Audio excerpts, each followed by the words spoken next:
So I did a review last night on YouTube for The Last of Us, the HBO show. I loved it. Thought it was absolutely just fantastic show. Great pilot. Couple responses to the responses of my video.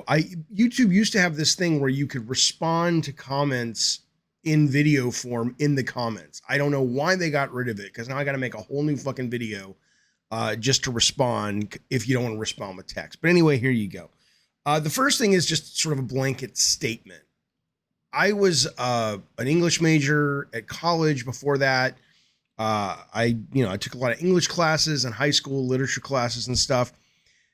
Part of the work, part of the curriculum, part of the education was learning how to debate, discuss, argue about fiction, or just writing in general in a healthy way. I swear to God, I don't know if it's just the internet and in real life these people are not this way, but if it's real life and they argue like they do in real life, I to quote Ferris Bueller's Stay Off, I weep for the fucking future. It's like anything anyone disagrees with. That's bad. That's a terrible take. This is terrible. It's terrible. Well, you're an idiot. You're just terrible. It would be like if I was like, here's one of my favorite books, right? Arthur C. Clarke's Childhood's End. Great fucking book. It's a shitty book. You throw it across the room. Fucking can't believe you're reading that fucking book. So stupid. It's like that is the quality of discourse. First off, not for everybody, of course. There's some really nice, helpful comments, but most of them that disagreed were not disagreeing out of anything other than like, I don't like your opinion. It's just like, my fucking God, what's the matter with you people? Let's talk about Joel's suicide. Here, trigger, understandably, no one's supporting suicide. No one is supporting anyone's life, at least in that way. Certainly, there's a whole thing to talk about with euthanasia, but when you're really old or really sick, that's a different topic. But certainly not like that. Okay. The amount of people, when I suggested not understanding, or when I said I didn't understand why Joel, in this 20-year gap from when he loses his kid and the world just goes to shit, to when the series opens, has not offed himself. The number of people that acted as if that was just, are you a, what? Why, how could you say that? How he just survived, well, there's two things. One is just that I would even suggest suicide as an option. And I'm like going, dude, it's a fantasy story. He's lost his daughter in front of his eyes. He couldn't protect her. He doesn't have his wife or girlfriend or whoever he birthed the kid with. The world is falling apart. There are monsters outranking the humans in terms of number. He's burning bodies as a job to make money. He's burning bodies of children. And underneath it, there's not a sense of a man with a spark of optimism and hope who's like, if you read Mouse, the graphic novel about the Holocaust, I think it was Mouse, was one of these Holocaust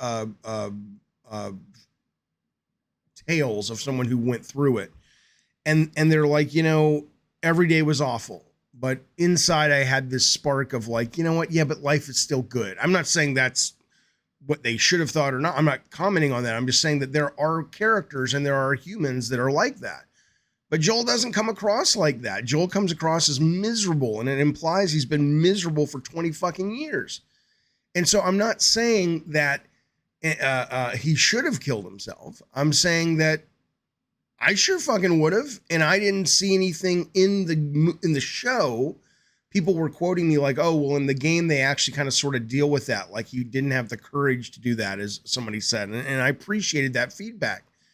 But as it relates to the show, because I never finished the first game, there was nothing in the show that gave evidence. People say, well, what about his brother? He had to go find his brother.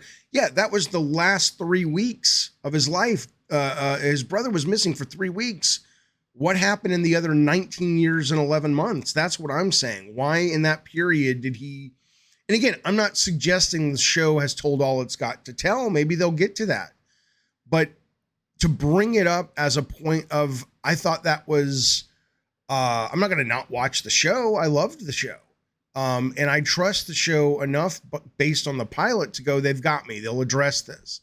But if you're just taking the uh, uh, pilot and you're commenting on the pilot, which is all I was, because that's all I had to comment on, they don't address it. And I'm sorry if you people are like, well, he's a survivor. What does that mean? The fuck does that mean? He's a survivor. If what you're saying is there is a certain kind of human that even when life is just horrible, they are motivated for some reason to continue on, then explain that and explain what that reason is for some reason to continue on. Is it just in their makeup and you accept it because some people are just that way? Is there some kind of psychological reason that for you doesn't even need to be expressed? It's obvious, but for me, I would appreciate you explaining it, because just saying he's a survivor is not diving into why, other than saying, oh, well, that's just the class he rolled in D&D. He's a survivor, so we can't do that. It's like, this is a useless argument, right? But anyway, I wanted to push back a little bit because the level of discourse on some of the comments was great. I really did appreciate it from some folks, but a lot of it was just this childishness. And again, it's your fucking life. Be a child on YouTube comments. I care in that I was genuinely looking for conversation about this show, but it's just, it's so gross. I find it just so disheartening and so just ugh. You crappy cake. Yeah. Wow.